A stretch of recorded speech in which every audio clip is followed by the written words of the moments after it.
Buenas tardes, bienvenidas y bienvenidos a la clase del día de hoy, lunes 22 de marzo. En esta clase vamos a continuar con la aplicación de ecuaciones diferenciales. En clases pasadas ya hemos visto cuáles son las clasificaciones de las ecuaciones diferenciales, ciertos métodos de cómo resolver estas ecuaciones diferenciales, pero realmente cuál es la utilidad de saber cómo derivar, cómo integrar, cómo resolver una ecuación diferencial. Bien, pues en la clase del día de hoy vamos a ver el tema de lo que son los modelos matemáticos, ¿ok? Esta es una de las aplicaciones de las ecuaciones diferenciales. Sí, a lo largo de las siguientes clases vamos a ir viendo ejemplos de cómo nosotros podemos realizar modelos de la realidad de algún fenómeno con ecuaciones diferenciales, ¿de acuerdo? Entonces, vamos a comenzar primeramente con cuál es el concepto de un modelo matemático. Bueno, pues a grandes rasgos, un modelo matemático es la representación de un proceso mediante fórmulas y ecuaciones, ¿ok? Entonces, es la representación de la realidad, ¿sí? De una parte de la realidad. Como lo vemos aquí en este ejemplo, por ejemplo, aquí tenemos una naranja, ¿sí? Una naranja natural. Y nosotros quisiéramos realizar un modelo matemático para nosotros obtener una, por decir, una naranja perfecta, ¿no? Una naranja que se aproxime bastante a la realidad, pero que no es creada de manera natural, ¿ok? Me explico. Por ejemplo, la naranja en este caso representa una parte de la realidad, ¿de acuerdo? Se realizan ciertos supuestos que nosotros podemos obtener derivado de la observación de esa parte de la realidad, ¿ok? De ahí de estos supuestos nosotros podemos elaborar ecuaciones, elaborar fórmulas, ¿sí? Para nosotros obtener una versión simplificada de esta realidad, ¿ok? Con esa versión simplificada nosotros vamos a obtener un modelo, ¿sí? Este modelo nos va a servir como la representación de esta parte de la realidad, ¿ok? Este modelo está formado por los supuestos que nosotros obtuvimos de la observación de la realidad y también de las fórmulas que nosotros empleamos para representar esta versión simplificada de dicha realidad. De aquí nosotros, con base a este modelo, podemos obtener conclusiones acerca de esta realidad, ¿ok? Como pueden ver, aquí es una constante retroalimentación. Como ustedes saben, un modelo matemático no es siempre exacto, ¿ok? La realidad depende de muchas variables, de muchas situaciones que a veces es difícil representar de manera matemática o representar en ecuaciones, ¿ok?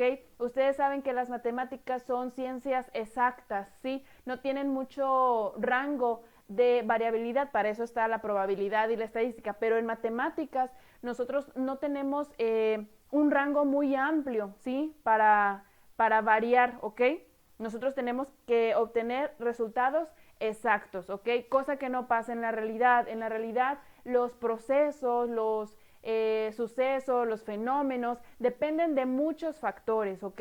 Entonces, claro, se pueden hacer ecuaciones, se pueden hacer modelos matemáticos que involucren a todas las variables posibles que pueden afectar cierto fenómeno o cierto proceso. Sin embargo, estas ecuaciones, al tomar en cuenta tantas variables y tantas premisas, tantos supuestos, se puede llegar a tener una ecuación demasiado compleja que incluso los sistemas más avanzados para la resolución de ecuaciones no puedan resolver. Entonces, una parte importante al realizar un modelo matemático es seleccionar cuáles son las características o cuáles son las variables que más afectan a el fenómeno o al suceso que nosotros queremos estudiar, ¿ok? Para nosotros no enredarnos y no perder el tiempo en estudiando premisas o estudiando supuestos que al final de cuentas no van a representar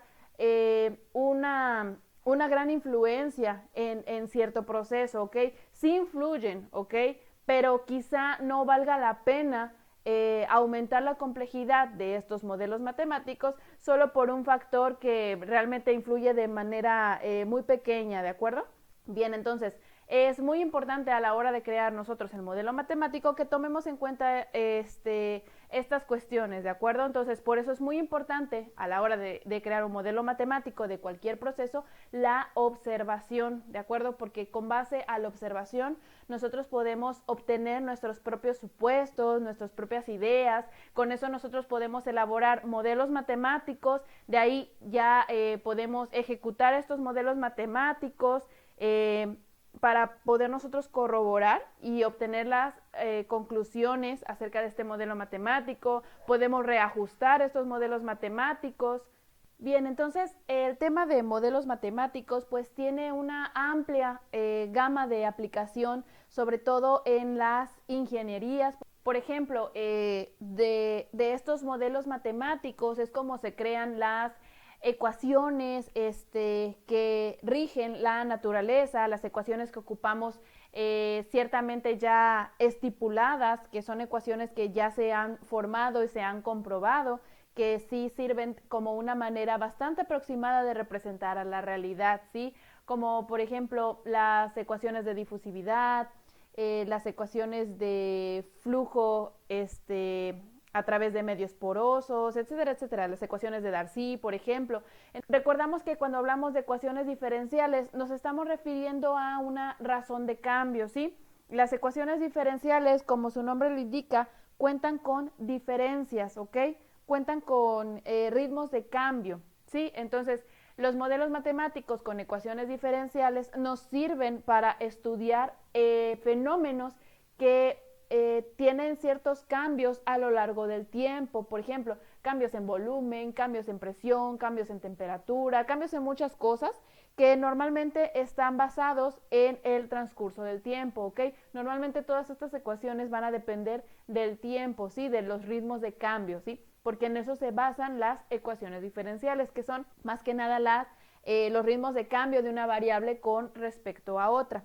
Bueno, en este caso vamos a manejar o a estudiar un ejemplo bastante sencillo. Vamos a estudiar el número de especies en un lugar determinado, sí, en un lugar geográfico determinado. Por ejemplo, vamos a estudiar el número de elefantes que existen en la India, ¿ok? ¿Qué vamos a estudiar? Pues las unidades, es decir, el número de elefantes con respecto al paso del tiempo, ¿ok? ¿Qué quiere decir esto? Vamos a estudiar un número que cambia con respecto al tiempo, es decir, vamos a estudiar un ritmo de cambio. Recordemos, un ritmo de cambio puede ser representado por una derivada, ¿ok? Recordemos, de las primeras clases de este curso dijimos que nosotros podíamos representar los cambios mediante derivadas, por ejemplo, que tuviéramos el cambio de delta X en delta Y, es decir, el cambio en el eje X y en el eje Y, lo podíamos representar de la siguiente manera, dx en dy. Y sabemos nosotros que esta es la notación de Leibniz para una derivada, ¿ok? Y esto se lee como la derivada de x con respecto a y, es decir, la derivada de una variable cualquiera con respecto a otra variable, ¿de acuerdo? En el caso de las ecuaciones diferenciales, para los tipos de modelos matemáticos, normalmente la variable y siempre va a ser el tiempo, ¿ok? Porque estamos hablando de ritmo de cambio. El ritmo de cambio es el cambio de cierta variable con respecto al tiempo. Podemos nosotros representar el número de elefantes con una función. Por ejemplo, vamos a llamar a esta función e de t, ¿ok? En la que e va a representar el número de elefantes en miles y t va a representar el tiempo en años. Cuando nosotros vamos a elaborar una ecuación, es muy importante que nosotros identifiquemos qué significa cada una de las variables y las unidades en las que van a estar estas variables, ¿ok? Bueno, en este caso la función e de t, en donde e es el número de elefantes y t es el tiempo. Y se lee e de t, ¿ok? Entonces, ¿de qué manera nosotros podemos interpretar este tipo de expresión? Aquí nosotros tenemos que e de 0 es igual a 30, ¿ok? Es decir, que el número de elefantes cuando el tiempo es 0 es igual a 30. ¿30 qué? 30.000, ¿ok? Recordemos que e va a estar en unidades de miles, ¿de acuerdo? Entonces, cuando nosotros tenemos que el tiempo es igual a 0, nos indica que son las condiciones iniciales de estudio de este fenómeno, ¿sí? Entonces recordemos que vamos a comenzar la observación de cierto fenómeno, ¿ok?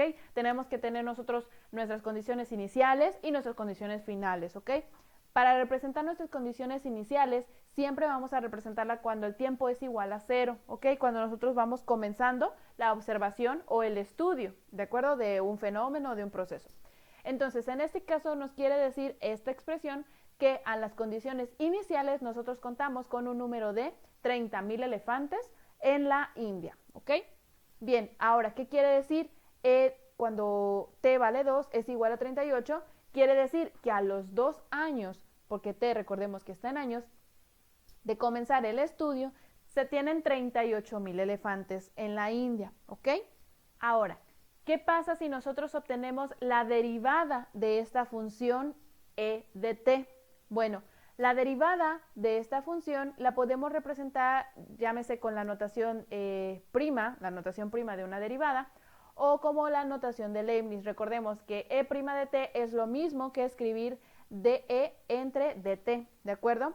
Y esto no es más que el ritmo de cambio o la velocidad de cambio, ¿sí? Porque estamos hablando de la diferencial de cierta variable cualquiera entre o referente a el ritmo de cambio, es decir, a la velocidad, al tiempo, ¿sí? Al cambio en el tiempo, ¿ok? Entonces es el ritmo de cambio o velocidad de cambio, porque está referido al tiempo, ¿ok? En este caso, esta variable representa al número de una especie, que en este caso es el número de elefantes, ¿ok? Bien, entonces, si nosotros ya sabemos que la derivada de esta función e de t nos representa el ritmo de cambio o la velocidad de cambio, cuando nosotros encontramos esta expresión que dice que e' cuando t vale 2 es igual a 4, quiere decir que a los 2 años de comenzar el estudio, la velocidad de crecimiento es de 4,000 especies por año. Recordamos que desde un principio dijimos que la variable e tenía unidades de miles, ¿ok? Por eso es 4,000. Bien, entonces, en este caso representamos que es una velocidad de cambio representada por la velocidad de crecimiento. ¿Por qué? Porque esta derivada tiene un valor positivo. Cuando una derivada de este tipo tiene un valor positivo, quiere decir que estamos hablando de un incremento, ¿sí? De un crecimiento, ¿ok? Entonces, ¿qué pasa cuando nosotros tenemos un valor negativo? Bueno, cuando nosotros tenemos un valor negativo, quiere decir que esta velocidad de cambio es una velocidad de decremento, ¿ok? Como pueden ver, en el primer ejemplo teníamos la derivada de la función e a los 2 años y nos da igual a 4, quiere decir que las especies van incrementando a un ritmo de 4,000 especies por año, ¿ok? Después tenemos nosotros la derivada de la función e a los 5 años y tenemos que el resultado de esta derivada es menos 2. Quiere decir que a los 5 años de comenzar el estudio, la velocidad de cambio fue una velocidad de decremento. ¿De cuánto? De 2,000 especies por año. Bien, entonces, en resumidas cuentas, en este ejemplo pudimos ver que la función e de t nos representaba el número de especies, en este caso el número de elefantes presentes en la India. La derivada de esta función, es decir, e' de t, nos indicaba el ritmo de cambio o velocidad de cambio. También supimos que si el valor de esta derivada nos da un valor positivo, quiere decir que el ritmo de cambio es un incremento. Y también que si esta derivada nos da un valor negativo, quiere decir que esta velocidad de cambio es un decremento. Ahora, vamos a elaborar una sencilla ecuación que represente a estos cambios. Por ejemplo, nosotros mediante la observación vamos a asumir que llegamos a esta conclusión, ¿sí? Llegamos a la conclusión de que la población de elefantes aumenta a una velocidad que es directamente proporcional al número de los animales, ¿ok? En este caso, vamos a asignarle variables, ¿sí? a este concepto. Por ejemplo, vamos a decir que A va a ser la velocidad, ¿sí? En el enunciado, aquí nos está diciendo que la velocidad es directamente proporcional al número de animales. Bueno, vamos a decir que la velocidad es A y que el número de animales es B. Entonces, vamos a decir que A es directamente proporcional a B. ¿Cómo nosotros vamos a representar eso? Se representa de la siguiente manera. A es igual a una constante por B, ¿ok?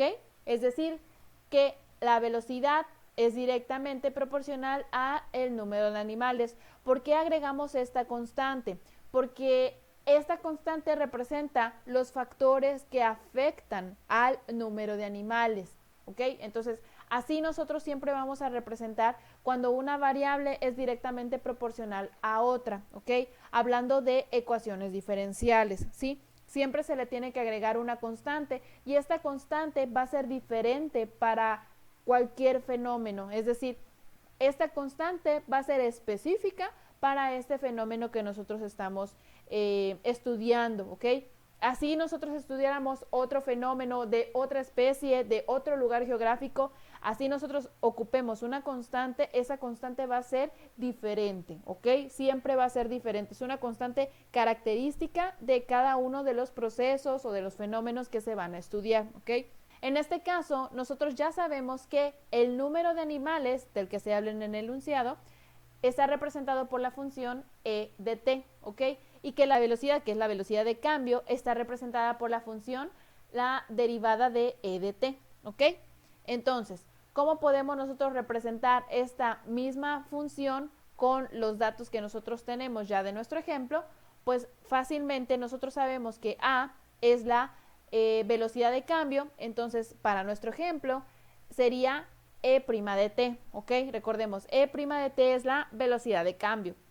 Sería igual a una constante por el número de animales, ¿sí? Representado aquí por la letra b, y en nuestro ejemplo el número de animales está representado por la función e de t, ¿ok? Entonces nos quedaría que e' de t sería igual a una constante por la función e de t, ¿ok? Recordemos que esta es la notación prima de una derivada, que también nosotros podemos representar como de entre dt, que sería igual a k, es decir, a una constante cualquiera, por e, ¿ok? Bien, entonces con esto nosotros ya pudiéramos representar este fenómeno que nosotros hemos estudiado. ¿Cómo podemos nosotros representar el cambio en el número de especies con respecto al tiempo de elefantes que hay en la India? Bueno, pues podemos representarlo con esta ecuación. Ahora, esta constante es muy importante. Ya les había comentado que esta constante es un número que va a afectar al número de animales, ¿ok? Ahora, esta constante también les dije que es característica del fenómeno o del proceso que nosotros estamos estudiando. Esta constante, en este caso, pudiera representar disponibilidad de alimento, como la presencia de depredadores, como la caza ilegal, ¿ok? Entonces, esta constante pasa a ser un factor. En este caso puede ser cualquiera de estos tres factores. Como les comentaba al principio, se puede agregar tantas variables como nosotros queramos. Sin embargo, es muy importante para evitar elaborar ecuaciones demasiado complejas, es muy importante determinar cuáles son las variables o la variable que más afecta al fenómeno que nosotros estamos estudiando, ¿ok? Y esto solamente lo vamos a saber con la observación, ¿sí? Por eso es muy importante al momento de nosotros realizar modelos matemáticos la observación, ¿sí? De ahí nosotros vamos a definir cuáles son las constantes, cuáles son los elementos que más afectan a nuestro fenómeno, ¿sí? En este caso, que nada más tenemos una constante, por ser un ejemplo bastante sencillo, puede ser cualquiera de las tres opciones mencionadas, ¿ok? Pero les comentaba, se pueden agregar tantas variables como se requieran, ¿ok? Nada más que sí lo recomendable es solamente las que realmente representan o afectan de manera significativa al proceso. Ahora vamos a ver otro ejemplo, un ejemplo sencillo. Vamos a ver la función b de t, en la que b, en este caso, va a representar el volumen de un globo en centímetros cúbicos y t va a representar el tiempo en segundos, ¿ok? Entonces, igual que en el ejemplo pasado, aquí nosotros podemos leer esta expresión, la función b cuando t es igual a 5, es decir, la función b cuando han pasado 5 segundos, nos indica que es igual a 100.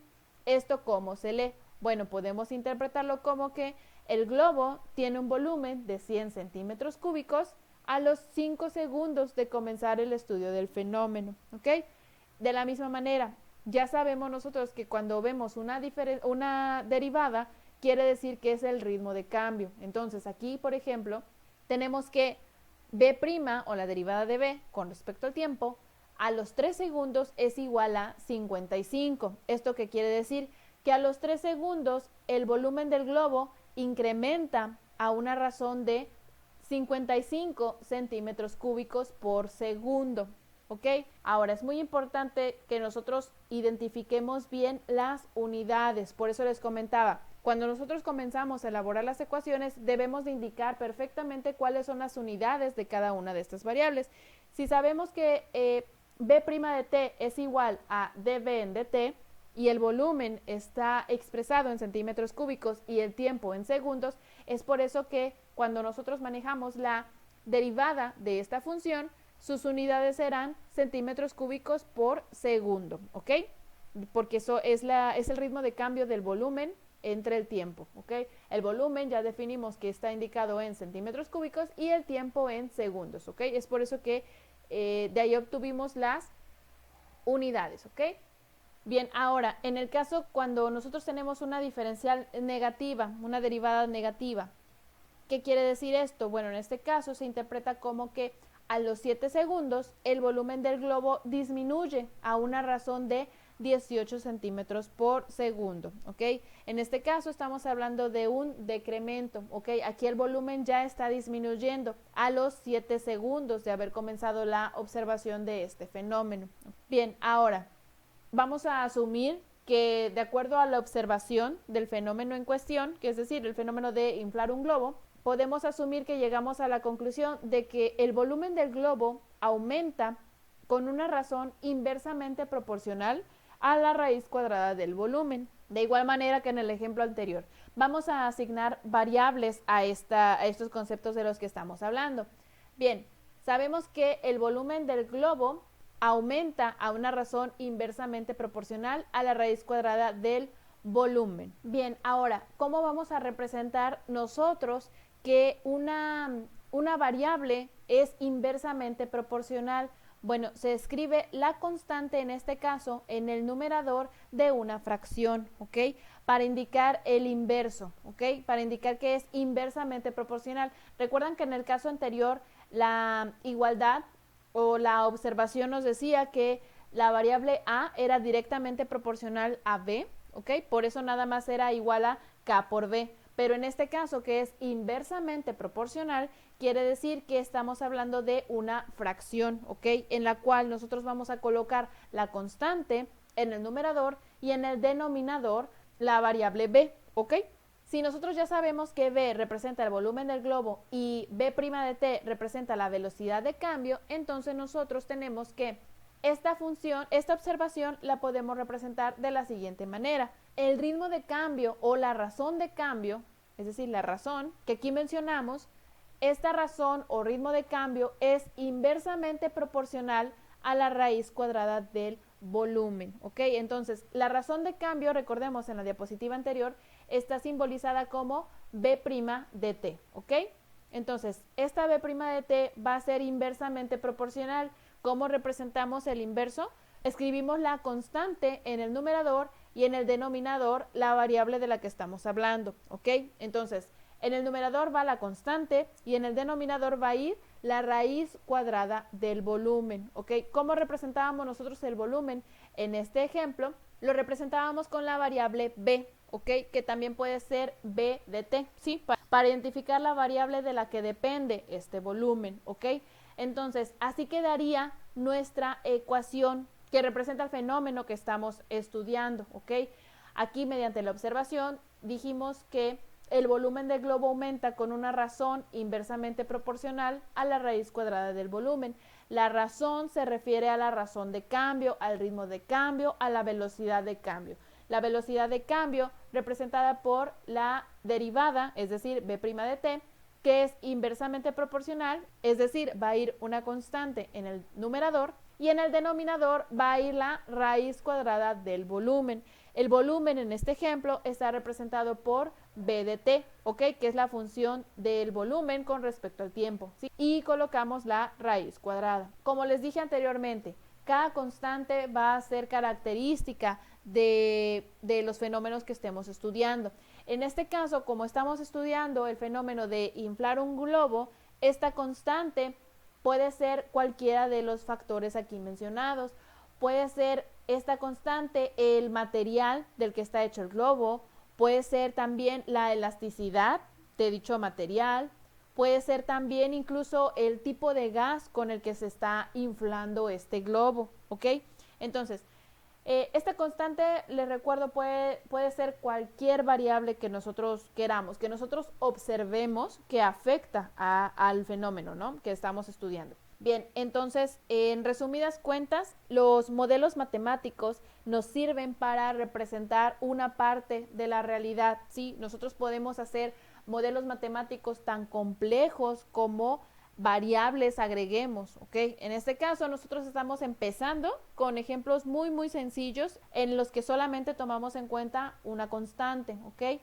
Estas constantes ya sabemos que van a representar situaciones, variables, condiciones más bien, que van a afectar a este fenómeno, ¿ok? En este caso, esta constante representa cualquiera de estas tres condiciones. En este caso, yo nada más puse tres opciones que nosotros pudiéramos representar con esta variable de K. Hasta el momento solamente estamos viendo cómo representar, ¿ok? Cómo comenzar a elaborar un modelo matemático, ¿sí? Recordemos, la observación, ya al momento de elaborar un modelo matemático en cualquier campo disciplinario, la observación es muy importante, ¿ok? Con base a la observación nosotros podemos obtener estas conclusiones, estas premisas, que al final de cuentas nos van a servir para elaborar nuestro modelo matemático. En este caso, ya que nosotros obtenemos este modelo matemático, podemos comenzar a realizar experimentos para probar qué tan eficiente es la fórmula que nosotros desarrollamos, para saber si realmente cumple con la realidad, es decir, qué tanto se acerca al comportamiento real de este fenómeno. Como vieron en la imagen del principio, es una constante retroalimentación el elaborar estos modelos matemáticos, porque, como les decía, la realidad no es exacta, ¿sí? Depende de muchas variables, ¿ok? Entonces, es difícil realmente considerar todas las variables posibles, pero se puede llegar a una aproximación bastante cercana al comportamiento de algún fenómeno en la realidad. Y más o menos con estos ejemplos espero que haya quedado claro cuáles son los principios básicos para realizar un modelo matemático. Como les comentaba, obviamente en las siguientes clases vamos a ver más ejemplos, más aplicaciones para que quede bien entendido este tema. Y pues eso sería todo por la clase de hoy. Recuerden, si tienen dudas pueden mandar al correo institucional mediante la plataforma de Eminus. Y pues sería todo por la clase. Muchas gracias.